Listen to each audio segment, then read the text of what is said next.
This is Melina Lee Williams-Haas. I deeply appreciate you listening and taking the time to hang out with me. I will be addressing issues of life, the universe, and everything that are often bogged down and mired in shame and grief, and talk about how they can be repackaged to be useful and gorgeous and fucking awesome for you. So, sit back and relax, or, you know what? Sit up and freak out. However you prefer to listen. Let's go.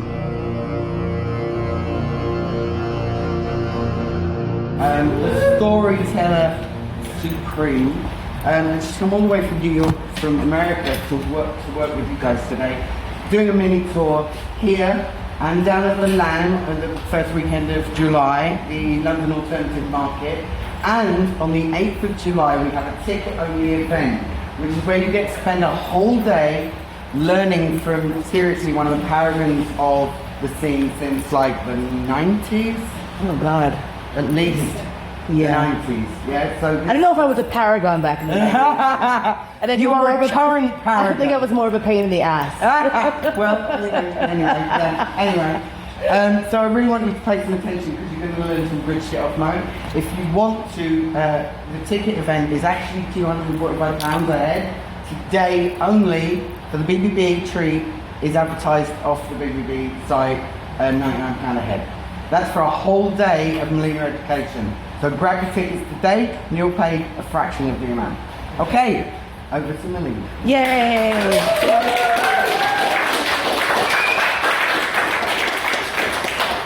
Thank you so much for being here. Thank you for listening. I first want to do a little sort of intro. First of all, can everyone hear me over this fan? It just occurred to me. Yeah. Is that all right? Okay, good. The acoustics in here are actually pretty fucking good. We try. So first and foremost, I just want to say a few things about how I teach and what my stick is. Rewind. I am recording myself. I have a little recording thing here. This will be for my podcast so that folks who could not make it have the opportunity to hear what I have to say. So I want to say thank you to you for being here, because you are now the reason that other people who maybe can't come to a fetish event or who don't know what a fetish event is can have the opportunity to also learn. So thank you. You are now part of the Pervert Outreach Program.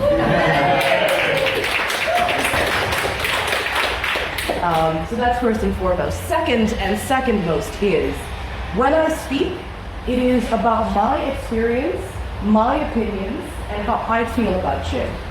It is not anyone else's opinion. I am not speaking for black people. I am not speaking for women. I am not speaking for cisgender people. I am not speaking for queer people. I am just speaking for me. The first few years I did this, I would spend a lot of time going, in my opinion, your mileage may vary, blah, blah, blah, blah, blah. But now I'm middle-aged and I don't give a fuck. You're old enough to remember that when I say something, it is me speaking about myself and my opinion, right? And how many of you guys have fucking phased me through that? So just keep that in mind in case you forget. It's me, it's my opinion, I'm saying the shit, right? On the heels of that, it's my opinion and my shit. You will probably hear something that you're like, right, that's bullshit, fuck this. And that's great, because I have learned the most about myself hitting up against the walls of some shit that was bullshit. You know what I'm saying? Like, those are very powerful learning experiences. Like, I've sat in classes and had people say things like, slaves do not have the right to lead owners. The only way a slave can be released is if the dominant master or owner releases them. And I'm like, ha ha! You just try to own me if I'm fucking done. So to me, that was a huge amount of bullshit. But the reality was, I needed to hear that so that I could realize that that was not something that I wanted to have ruling my life. Does that make sense? Yeah. So that's the thing. I might say something, you might be like, oh my god, fuck you, that's bullshit. The only thing I ask is you not jump up and actually say, fuck you, that's bullshit. Because that's disruptive for the other people who are not having that particular epiphany in that moment, right? That's that part. If you have any moments where you are uncomfortable and you're just like, I need to get my fuck out of here because we are probably going to be talking about some things that are heavy, leave. Please leave. I will never take it personally. I will never be upset. If I see people walking out of my class, do you know what my actual genuine reaction is? Good, thank God. Because they're not sitting there uncomfortable and stressing, right? Just go, it's okay. This is just me talking. I don't care. Leave. It's better that you have your mental health intact. Final piece, probably going to be talking about some fucked up stuff. If at any point someone shares their own fucked up stuff, this stays in the room. You can repeat anything I say at any point to anybody, the news, the New York Times, your mom, I don't give a shit. But anything anyone else says in here should be held absolutely sacredly private. So if someone shares something in here, don't run into them downstairs at the play party and say, hey, that scene you really want to do where you're dressed like Mickey Mouse Nazi and hung upside down and covered with peanut butter, I'm really into that. Leave it in the room. Figure out another way to get the Mickey Mouse Nazi scene done. It needs to remain private in the room so that people feel safe and comfortable sharing. Agreed? We okay with that? Okay, awesome. So, taboo play. What the fuck does taboo mean? When I first, because I'm that kind of nerd, started thinking about taboo, I was like, what the fuck, where is that word coming from? And I discovered that taboo actually comes from the Polynesian word tapu, T-A-P-U, with a little thingy over it. And what do you think taboo originally meant? Anyone know? Taboo originally means sacred. Something that was taboo was sacred. It was something that was only for the gods, for royalty, maybe, but it was off limits for normal, regular people. And that was because it was sacred. And this was because things that are not supposed to be touched or fucked with are not supposed to be touched or fucked with for lots of different reasons. Taboo has come down in Western society as things that are taboo because they are bad for you. But the reality is sometimes things that are taboo because they're good for you. For example, on lots of Polynesian islands, there will be places that are taboo. Places you're not allowed to fish. These are the fishing areas of the gods. Guess what? They're also the places where the spawning happens for the fish. So by making something forbidden to you, you have now made it so that you can survive and live more effectively because now there's more fish. You have not overfished. Taboo against dumping your piss and shit pot in certain places is a really good taboo to have. Because then you do not have, what the fuck? Not in here. I swear, dude, that was fucking nuts. This pigeon was legit hovering. Like she had business here. I was like, yo, whoa, what was I saying? Super weird. Having these things with the stuff and the thing, jumping up poop, right? Yes. It was meant to keep you safe. Taboo against fucking your mom, brother, sister, or first cousin, right? Good idea. Regardless of what you personally think about it, inbreeding, my beloved owner and Sausmeister from Austria, take a look at their royal family and see what happened. Well, take a look at y'all's. Let us be frank. So the reality is that things that are off limits oftentimes for good reasons, right? And then of course you have colonizers coming in and saying, well, if it's taboo, it must be bad for you. We're gonna now add some more taboos on top of the shit you already had, just in case you weren't feeling bad enough, because that's what colonizers do. They come in and fuck shit up. Then we got the word taboo, and taboo was grown to mean something that is off limits, something that is forbidden because it is intrinsically bad or wrong.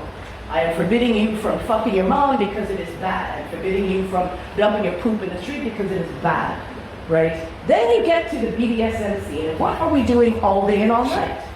Shit that's bad. Shit that other people are like, whoa, whoa, whoa, not cool. Things that on the surface look extremely terrifying, dangerous, emotionally, psychologically, spiritually risky and fucked up. And we're like reveling in it, we're like bathing in it, we're like, this is the good shit.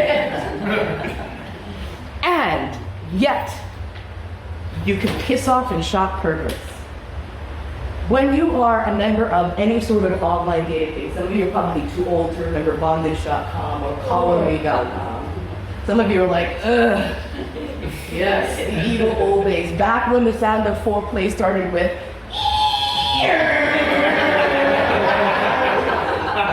and you're just like, yeah, here it comes. Hey, phone, fuck.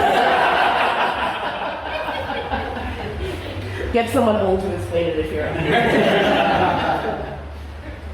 When you would log onto these sites and people were listing the things that they did not do, their taboos, their forbidden shit, what are some common ones you would always see? No insects, no age play, no scat, no bestiality, no blood, right? These are like the things you have. Here's the fascinating thing about that. One of those things, two of those things, a few of those things are thrown in up against shit that's illegal and harmful. I think we can all agree that fucking with kids is bad. Yeah. I think we can all agree on that, right? But why is that right next to playing with poop? Why is that right next to blood?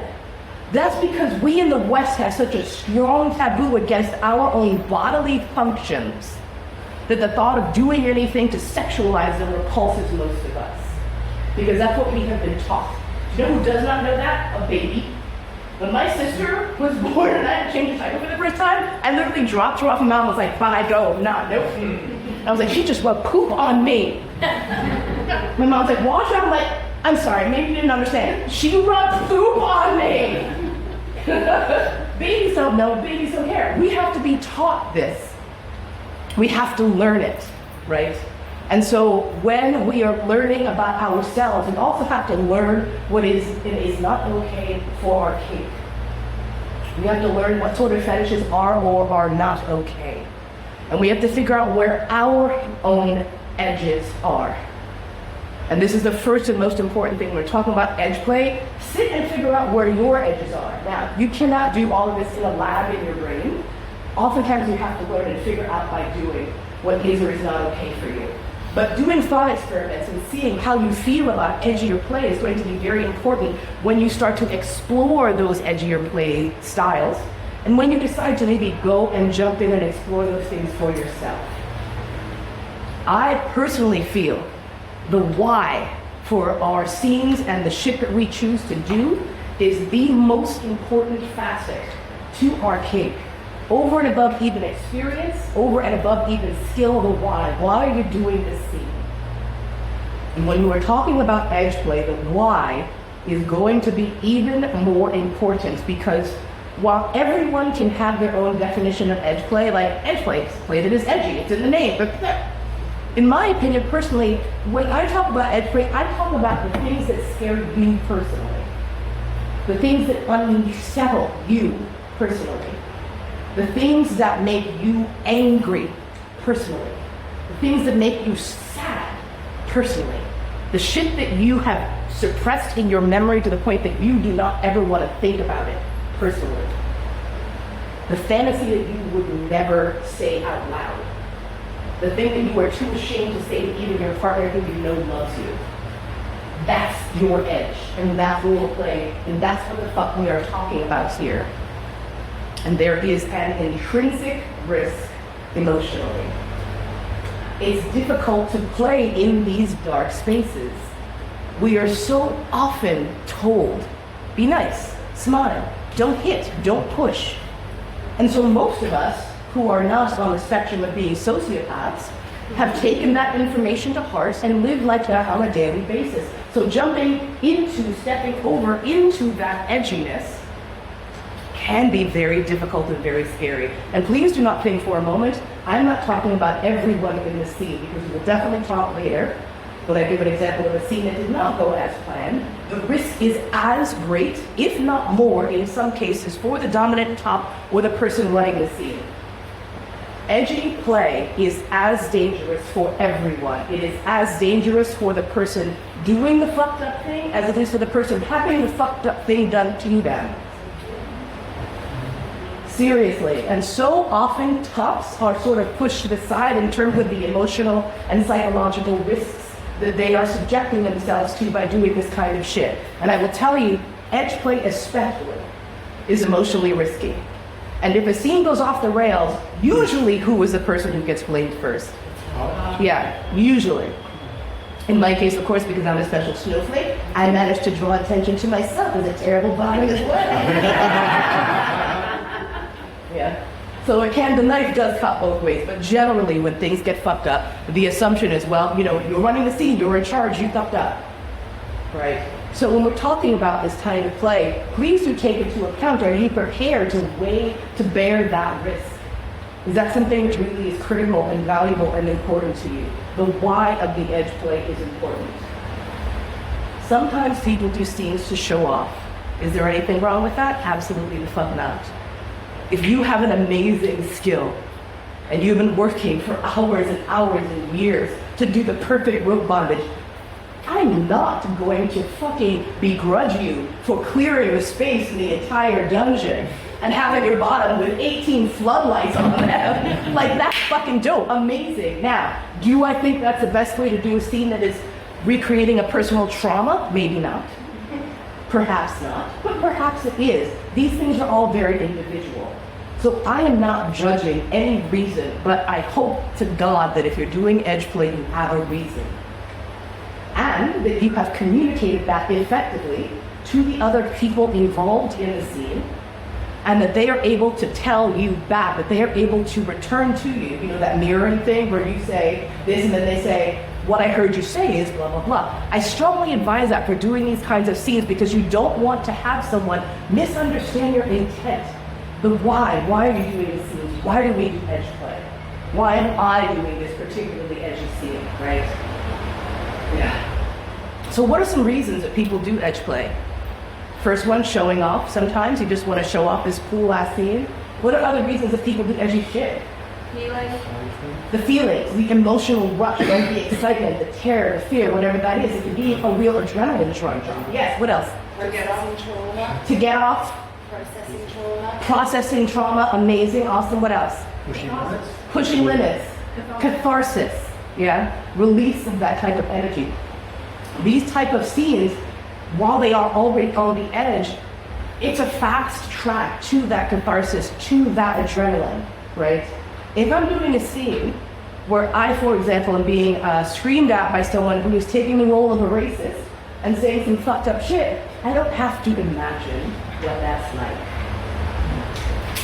I'm living in this fucking body. You think I ain't heard that shit? I certainly have.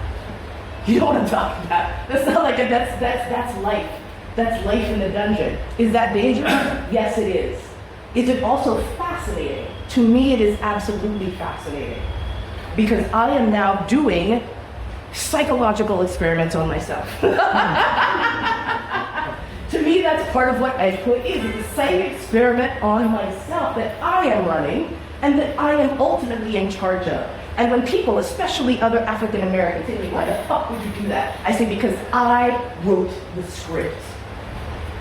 I wrote it. That white person you see saying shit to me, they are my employee for this hour. They're working for me. And I get to say how this goes. It's mine. It's my process.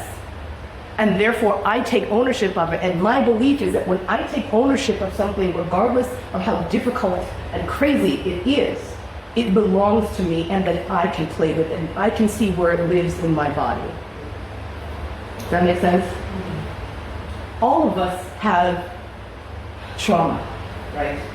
Playing with trauma is something that a lot of people will utilize in edge play. I want to make very clear the following. Doing fucked up shit is not a way to cure your trauma, okay? Doing edge play scenes, recreating trauma, recreating abuse, whatever it is not a way for you to heal yourself from trauma. Now, my little happy catchphrase is, it can be therapeutic, but it is not therapy, and never takes the place of therapy, right? I have done scenes that have been incredibly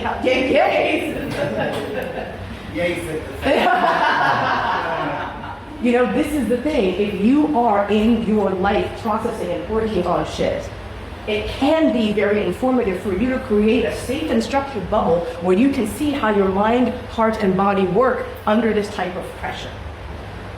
And that's what always was so fascinating to me about playing with racially based stuff, which is one of my big edges. But it's not the first edge that I came across. It was probably the first time I came across something that was super edgy for me. And the first time I created a new limit. I had some obvious limits, right? Like, don't take off any limbs. Please do not fuck with my hair. Please do not. And this is like most hilarious that people always laugh. They're like, do not insult my intelligence. And they're like, but you're so smart. You went to school for gifted kids. Your IQ is blah, blah, blah. I'm like, I know. And it makes me want to stab you. And I don't know if I said, if you trust your equipment, go right ahead. Nobody ever trusts their equipment that much. Especially not since I saw a woman in suspension give a top a nosebleed. With her foot. She just pulled it out and was like, oh, John! I'm like, oh, well played, Sarah, well played. So, I was doing a scene with a friend, nothing serious, and he had a mouthful of water. And we were both sweaty, and he thought it would be sort of cool and sexy to cool me off by spitting water on my face. And so he turns around and he's like, "This is on my face." This was the first time I actually understood the term red mist. Like, I couldn't see straight, and I was like, "You son of a fucking," and lost it, and I'm like, coming at him, and he's bigger and stronger, thank God, and knows he's like a second-degree black belt. And this is why the situation was okay. He like sort of like scruffs me and is like, "What is going on?" I'm like, "Yeah." And he's just like, "What the fuck just happened?" And he's like, "That was a very strong reaction." I was like, so I finally calmed down. I was like, "I don't know what just happened. I'm so sorry. I'm so sorry. That was so fucked up." He was like, "Has this happened to you before?" He of course is like going right into like, did I hit a trigger? Is this a childhood thing? Did some racist spit on you when you were a kid? And I was like, no, I don't know what's going on. I don't know, it's so weird. I calm back down and he's like, "You should put that on your hard limit list." And I'm like, well, I don't know. I hated putting things on my limit list. That was like the baby sub. I was like, "That's a keys bowl." I can take anything. It's just a mouthful of water. Who gives a fuck? It's not a big deal. You just caught me off guard. He's like, "So you can put on your limit list?" And I'm like, "No, because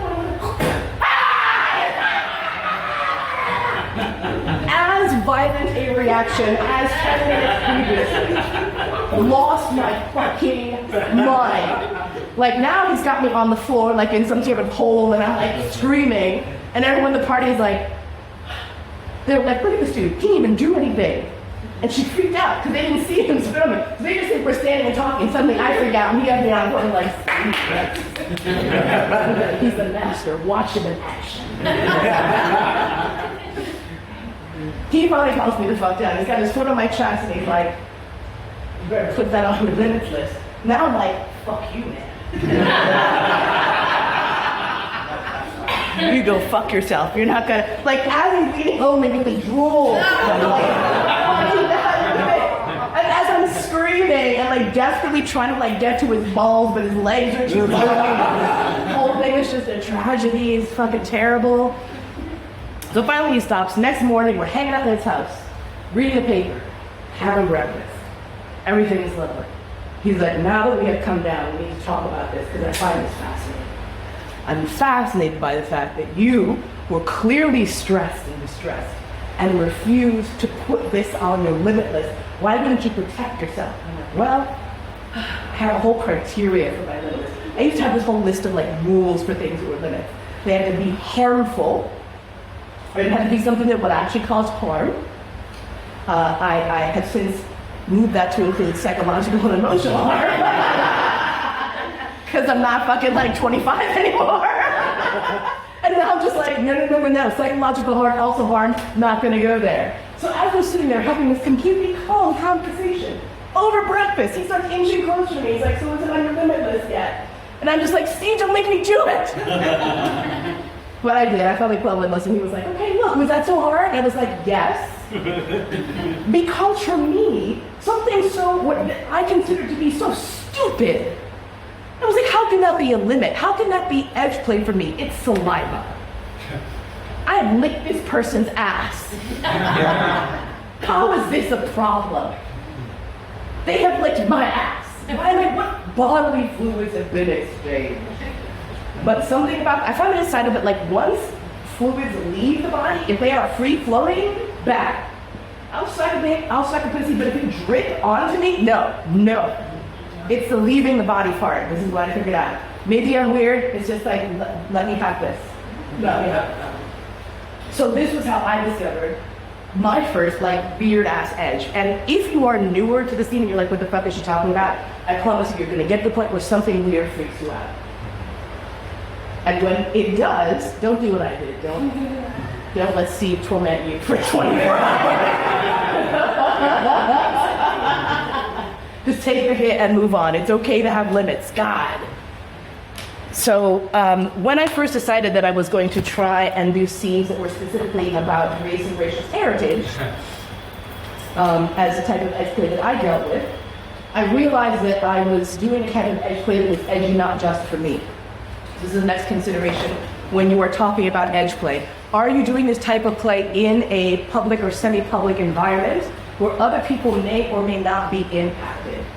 I personally feel that if you are creating community, it is a good idea to take some thought and consider your neighbors. Consider what you're doing within community that may or may not impact other people. Problem is, where's the boundary, where's the line, right?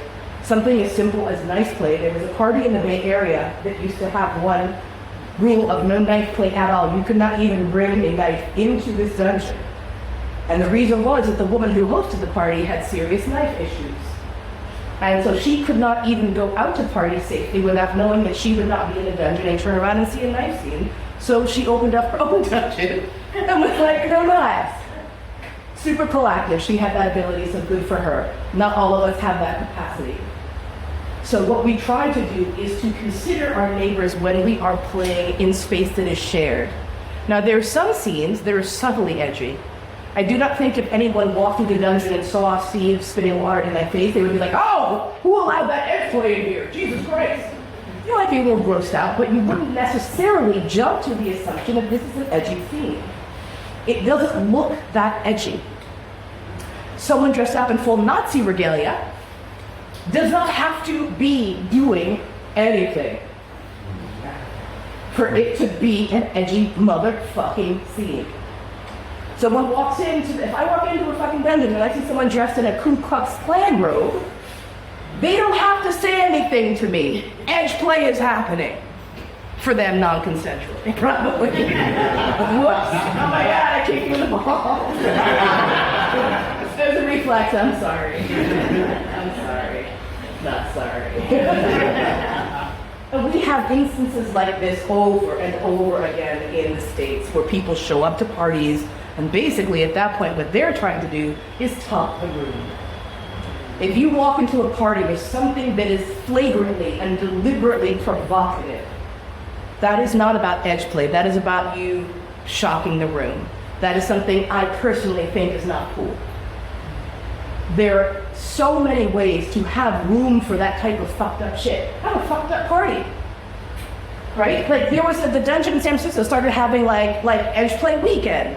So that Saturday and that Sunday, you knew that if you walked in there, the first thing you were going to see was Phil's grandfather's Nazi flag that he got when he fucking freed some prisoners from camp that has been in his family since then. He's like, bring out the Nazi flag. I'm like, great, fuck that party weekend, do it. Another couple of friends, this was walking before the party, someone walks in dressed like Colonel Sanders from and I was like, oh, shit's gonna be lit. And indeed, one of my girlfriends was being force-fed a bucket of chicken. I was like, you've not waited until you see a black woman crying off being force-fed a fucking chicken leg. I need to go into one of these. I was just like, oh my God, that's so fucked up. It's a black white.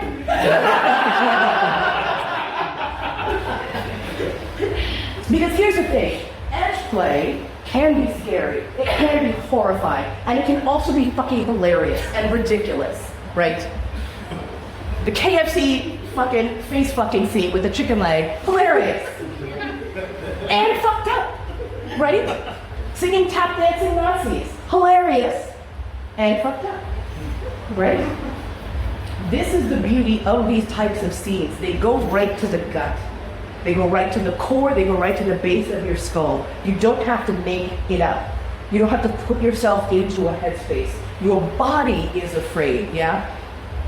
This is the fascinating thing about this type of play. It can really pull together the mind, body, and soul into a scene in a way that a lot of other scenes don't necessarily do, or require a lot more work before you get into that fucking headspace, yeah? Whew, it is hot. Lots of questions, stuff going on. Okay, great. So, edge play, negotiating for it. I want to do like sort of like a little take play. So you have an idea, you want to do this fucked up thing. What is the first level of negotiation that you need to do? With who? Yes, with yourself. You have to know why you're doing the scene, what you want out of the scene, and I suggest asking the question, who do you want to be after this scene? Right? A lot of the point of doing kink is for pleasure and delight and sensuality. And the hope is that after you're done with the scene, you have been delighted, you have been pleased, you have survived the ordeal, whatever the reason is. Know what that reason is for this scene before you're going into it, especially with edge play. That reason might change. That reason might change in the middle of the goddamn scene. But go in there with something. That is a rope that will help you back out. Know where you are coming from. Have that firmly anchored. Know all your why. If you want to do a scene that is an edgy scene about domestic violence, perhaps you want to recreate a domestic violence scene, right? Why are you doing that? Are you doing that because you have never been a survivor of intimate violence and you're curious to see what that might be like, a little surface taste? Or are you someone who was a survivor of domestic abuse? And this sort of scene is something that you are utilizing in order to take back your power. Or in one case, someone who was a perpetrator of domestic abuse in their youth and wanted to atone, which I found unbelievably fascinating. They had done some shit when they were a young person and they were ashamed of it, the way they treated their partners, and they were like, I want to do a scene where they turn around and beat the shit out of me. And I was like, whew, all right, let's talk about that. You know, but this is the thing. Everyone who goes into doing a scene where they're pushing their own edge, pushing their own boundary, really needs to know why, because the why is going to inform how you talk about the scene, how you negotiate it, and also what you do afterwards. Aftercare is something that is so frequently neglected. I actually started teaching classes on aftercare, and people would be like, whoa, aftercare, you're giving a blanket into water. Why are you teaching a class on it? I already know how to do that. I'm like, perhaps you do know how to do that for the person you play with, but how do you do that for yourself? How do you do that when the scene goes off the rails? How do you provide aftercare when the person who you just spent the past hour beating the shit out of does not want to have you touch them? Now what the fuck are you gonna do, smart ass? And the reason that I talk about this is because I've had that scenario. I did a scene where at the end, there was no way the top was gonna fucking touch me. I literally locked myself in a cage so that no one could fucking touch me. And like 8 people were standing around outside going,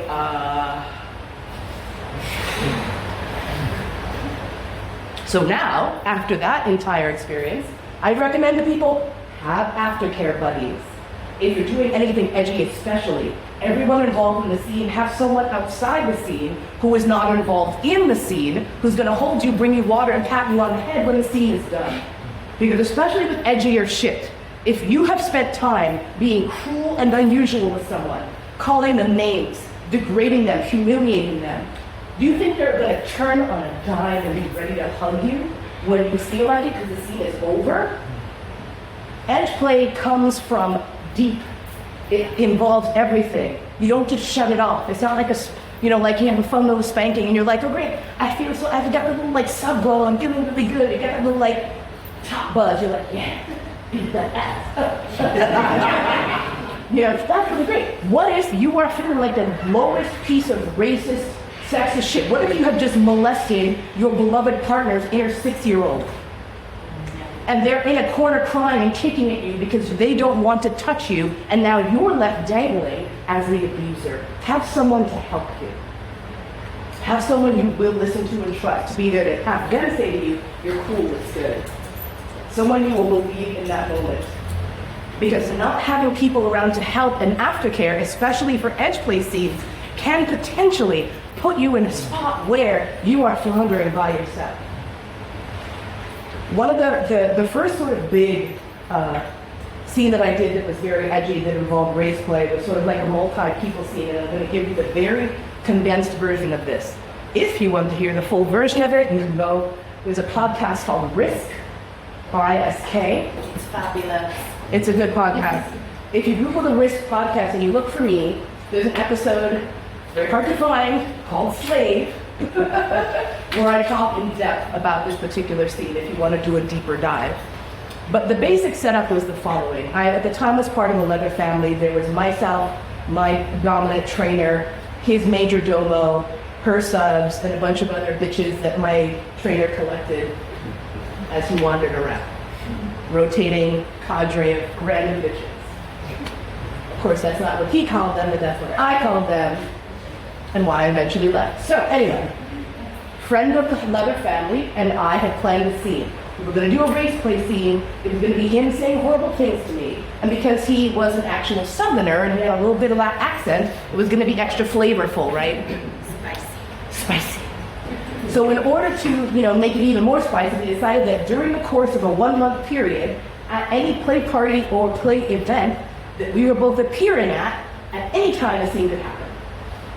So I'm walking into parties and like, is that motherfucker here? I see you, motherfucker, I'm not there. It became like this hilarious game, right? Where he literally, I was working at a party, I was working at the front desk, and he shows up, I'm like, you can't, I'm working. He's like, but you're done in 2 hours. And I'm like, fuck. This goes on for 3 weeks. Probably at a party, hanging out at the cheese table, like you do, having some cheese. And this guy's partner is there, and she's telling me the story about someone who burned down a barn in Palo Alto. And I'm like, what? Are there barns in Palo Alto? I'm like, whatever, why do I care if someone burned down a barn in Palo Alto? And as I'm talking, all of a sudden, there's a fucking blanket over my head and getting knocked down to the ground or dragged into the dungeon. I'm like, oh, the Palo Alto barn burning story must have been the cue to start the scene.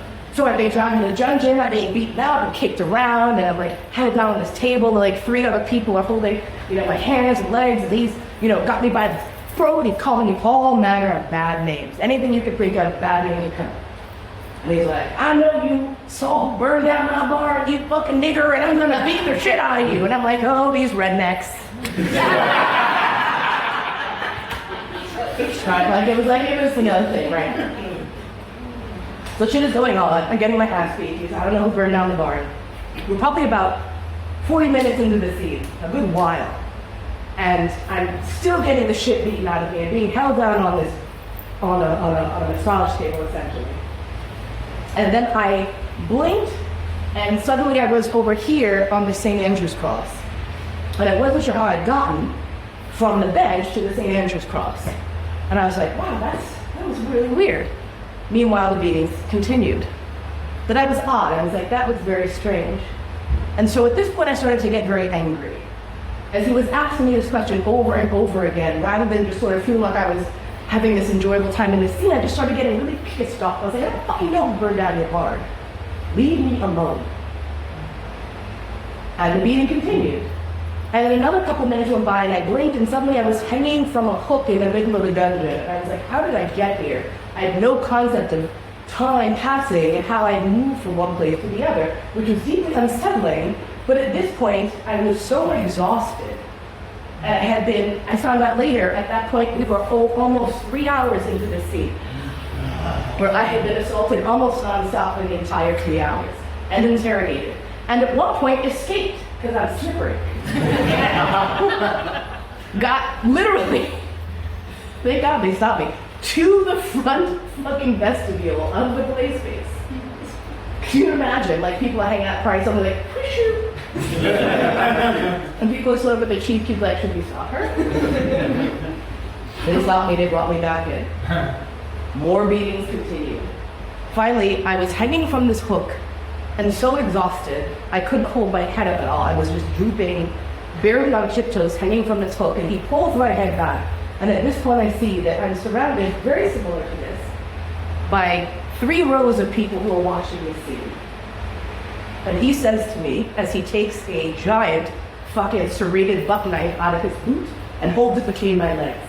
And he says, you better fucking tell me who burned down my barn, or I'm gonna cut you open from your pussy to your throat, and no one's gonna give a fuck or do nothing, because no one is gonna give a shit about another dead nigga. And in that moment, my thought was, I wish she would go the other way and kill me faster. That was my fucking thought. I was like, just do it.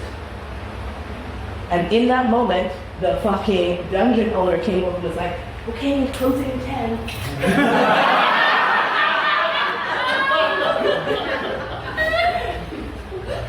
He's like, oh, okay. Takes me down off the hook, and this is when the beating commenced the other way, because I took a swing at it. And he was shocked and jumped back, and I was like, don't fucking touch me, man. And some of the other people in my fucking leather family came over, I was like, nope. That was when I ran over, climbed into, and shut the door on a cage and told them all the fuck off. Now we're all sitting there like, what do we do? What happens now? Because I was like, you are not touching me. Ironically and hilariously, my fucking like crazy ass sociopath top friend was like the only person that would let near me because he was a Jew. And I was like, you may enter a Jewish person. These white people looking fuck right off. So he calmed me down. He got me this like, because my whole body was shaking. I like couldn't even speak normally. Got me home, everything else. Now by the time I got home, and I woke up the next morning, a national firefight had erupted about this scene. Every single fucking place where people talked about SM, this scene was being discussed. And it fell sharply on 2 bright sides. 1, he's a terrible top of the fuck he's doing. 2, she's irresponsible bottom. Why didn't she save her? She's dangerous. I was dangerous. He's dangerous. Da, da, da, da, da. Versus what the fuck happened. I have maybe in my life, I will be 54 in 3 days. I have maybe 2 things in my life I regret, maybe 2. One of them is that I did not know and I did not fully understand that my not reaching out to him would destroy our friendship. Because I could not talk to him and I was very angry. I was angry at him as a white man for doing what he had done, first and foremost, because I did not get the proper aftercare that I needed, because I didn't know. I didn't know. And I wish that I had been able to just reach out and say, shit is fucked up right now, but we will talk soon. I just need some time. I wish I'd been able to even just do that. It would have made such a huge difference. Because he was left alone in this screaming void of being a racist fuckhead. Like his daddy. Like his brothers. Like the people he has striven to be his whole life as far away from as possible. So he was abandoned in this really dark place. And that's not what I want for my play partners or for my people. Yeah, did he fuck up? Absolutely. And I wish that I had had that capacity to reach out to him right afterwards. Because it took a long time for me to even be able to talk to him because my entire spirit was ripped out and thrown on the fucking floor. I have learned, I mean, this particular scene happened something like 25 years ago maybe? But I'm still unpacking it. That's how important it was. So when people say to me, oh, would you do it again? Like, absolutely. Because in those 3+ hours, I learned so much about myself and so much about what BDSM is capable of doing. When I spoke to a friend of mine about having those missing chucks, she was like, why didn't you stop the scene when you dissociated? And I was like, when I what? Yeah.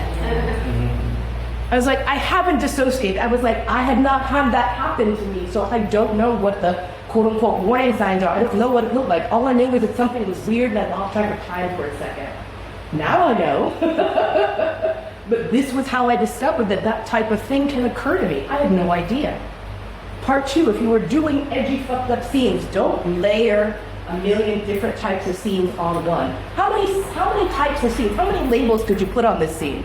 It was a race play scene. It was an impact play scene.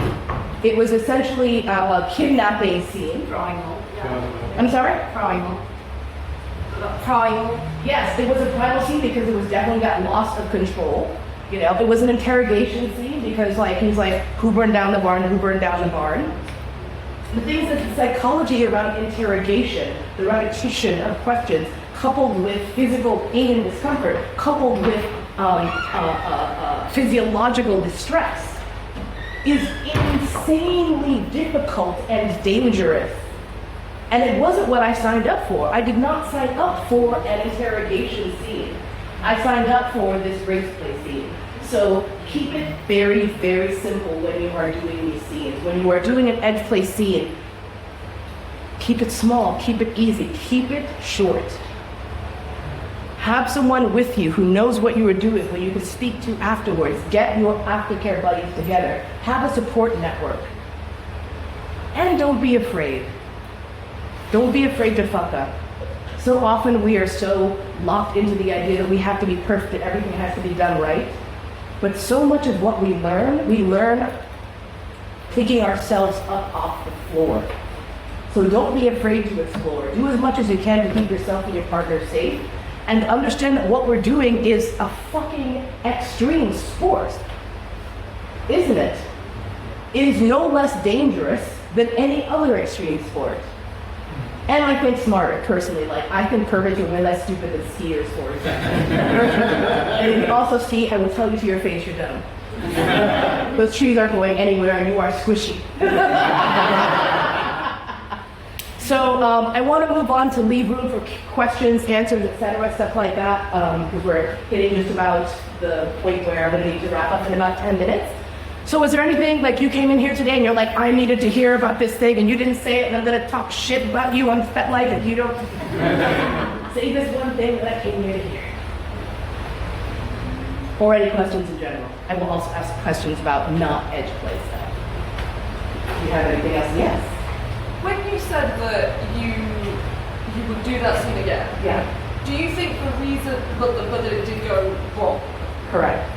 Do you think it went wrong because of the negotiation, because there was a misunderstanding? Like, have you figured out when it went wrong, what you would do differently? What I would do differently is that from my side, obviously I didn't make those decisions, that I would make it absolutely clear to keep it simple.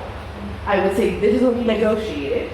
Anything outside of what we specifically negotiated is not you adding a little extra spiciness.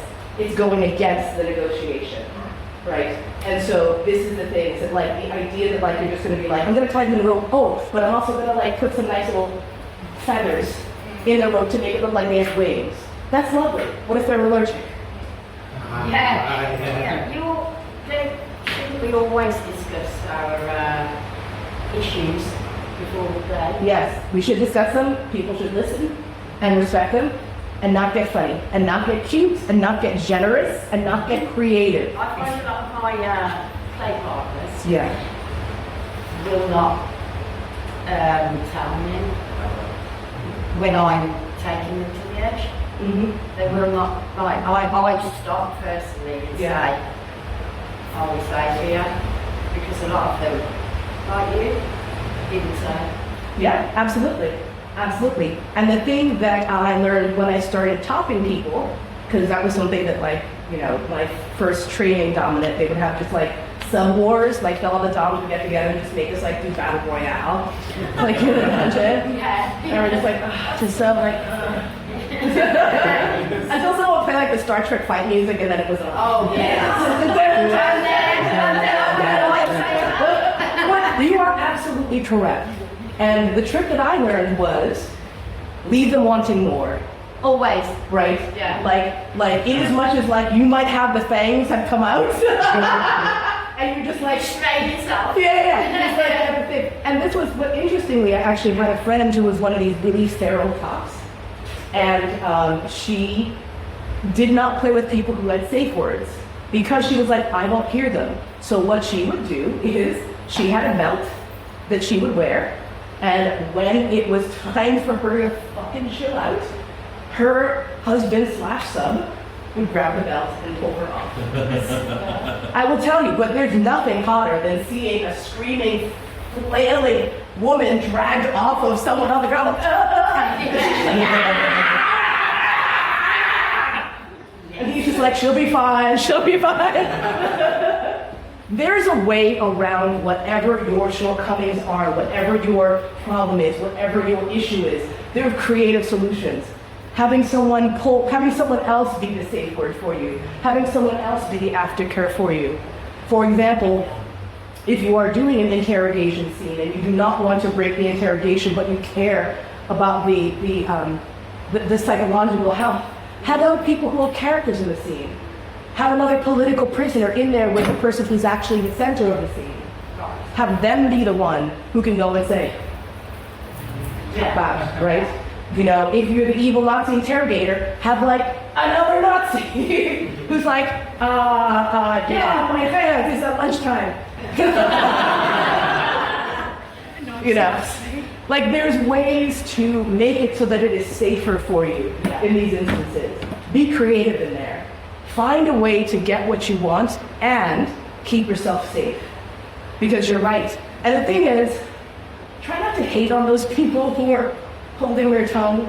For so many folks, it's taken them so long to get there. And then once they're there, the thought of stopping it is like the worst possible thing. You're like, I just don't want to stop. Even though your body's like, bitch, you better fucking chill the fuck out. Your brain is like, no, more, right? Like, so I try to approach that with compassion, that sort of like sub-frenzy, that kind of like dominant, you know, like, what is it, like the predatory cycle. It's lust. It is some form of lust. Passion. It is passion. And I try to be, and I'm not like dismissing the behavior saying, go ahead, do it, but I'm saying have some compassion as to the why and try to figure out ways to protect so that you can still have that experience versus saying, no, forget it. In the same way that I learned, safe words are actually not designed to do what the safe word was supposed to do in this scene. Safe words were designed back in the day when people were doing role play scenes in order to have a way to pause or stop the scene without breaking the fourth wall of the scene, right? So if I'm you know, being beaten up by some racist and he's like, would you like some water? That's gonna fuck me up. Yeah. But if I can say, you know, like cotton gin, and then someone else brings me a water, then the flow of the scene is less interrupted. So that's what safe words were for. They were for having a communicative process without breaking the scene. They were not designed initially as safety valves. And so that's the reason why they are flawed. Because if you are dissociative, if you are real in the scene, if you are just so terrified or angry or overcome, you might not be able to. They forget the words. They might forget the words. Some people can't even speak, can they? Exactly. Which is why you then move to things like holding a set of keys. Yeah. Right? Like there's other ways to cope with these types of nonverbal moments. Find them and utilize them. Have as many fucking insurance measures in place as you can think of. And the most important measure of insurance is knowledge of your partners. This is the final thing I say. Edge play is not to be done with someone you just met off the street, unless of course the edge is, I'm getting that's going, I just met on the street. That's what you need to do. But there are even still safer ways to do that. Yeah. I have just met you. You probably have 5 people you trust. If I trust you, and I say to you, can you find 5 people you trust to tuck me up the ass in this corner later? Slightly safer than me going to the corner and going, oi! I need 5 rock hard cops. If I must. Oh, you really have a question.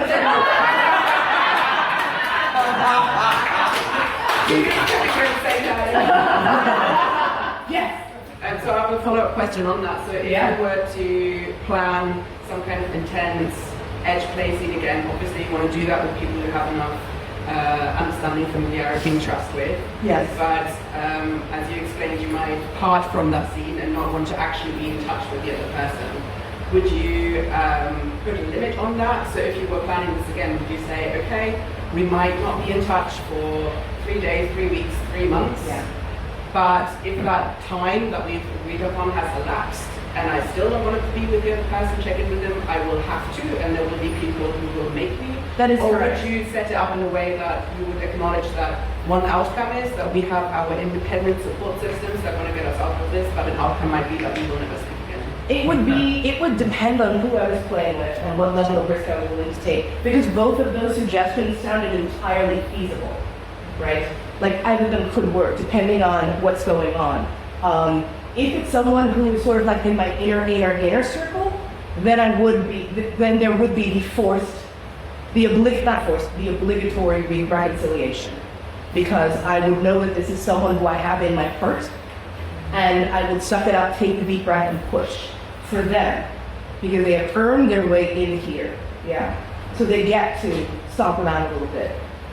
Anyone outside, like next level, then I would say, like, if you do this scene, here's a disclaimer, and probably what I would do is I would actually do the negotiation and do the discussion of the scene and record it, and record each of us with our intentions and our love and care for each other, so that if things get fucked up, you can go back and at least remember that moment when you did connect, and remember that this person that you connected with is not that evil figure. They're not that rapey priest or whatever the fuck you are doing, right? Who said, oh?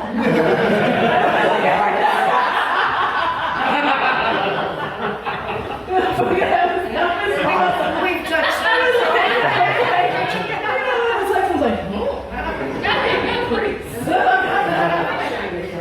So both of those things work, and I think it would really depend on the person I was engaging with, right? Interestingly, and this sounds crazy, but there's plenty of people I would trust in terms of basically the physics of the scene, who are not my friends, who I would be like, if you're willing to do this, then fuck off, let's do it. And there's probably people who would fit that category. You know, so the thing is, to me, whatever you're looking for, whatever you need in the myriad of humans that are involved in our community, someone there can fulfill that. It's just a matter of patience and diligence and personal intelligence, knowing what you really need and not being afraid to say it out loud. This is the last thing about ed play I will say. If you don't want to do it, you don't have to do it, that's fine.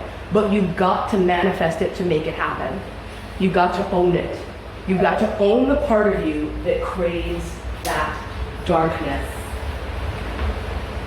And that part of you is very fucking sexy. Fuck yeah. And that part of you is very fucking powerful.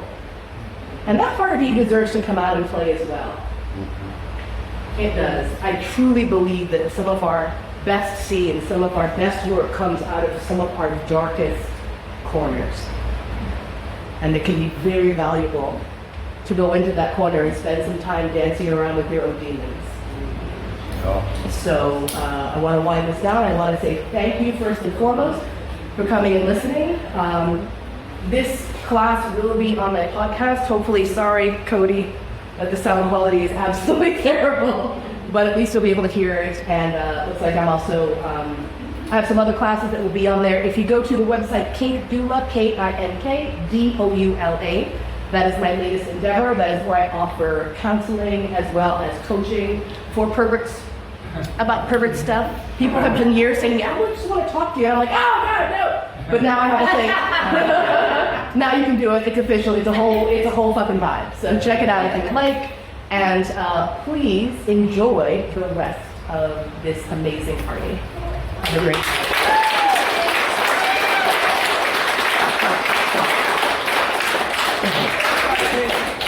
You've discovered some edges for a couple of us. We need to know who broke down the ball. Okay, I was planning to burn down the barn. This is actually hilarious. George burned down the barn. And the only reason I remember that is because at one point during the fucking scene, I started just yelling out men's names. I know about the names of all of the Beatles. Except Mr. Harrison. We would have ended the fucking scene. Well, now I need aftercare. And so yeah, that was, I was like, when I thought, I was like, seriously. And I was, first of all, don't add shit like that to your scenes. Don't do that. That was just so, he thought he was being so clever. It's like an unknown safe word. Yeah. It's like an Easter egg for safe words. Yeah, don't do that. Don't do that. Right, just to remind you folks, I just want to let everybody know, remind you about the £99 ticket for the 8th of July event. That's really important. If you want that bargain price, because it's only going to happen today, then it goes back up to the normal price. Thank you very much, Melina. You are a fucking goddess, and we adore you. And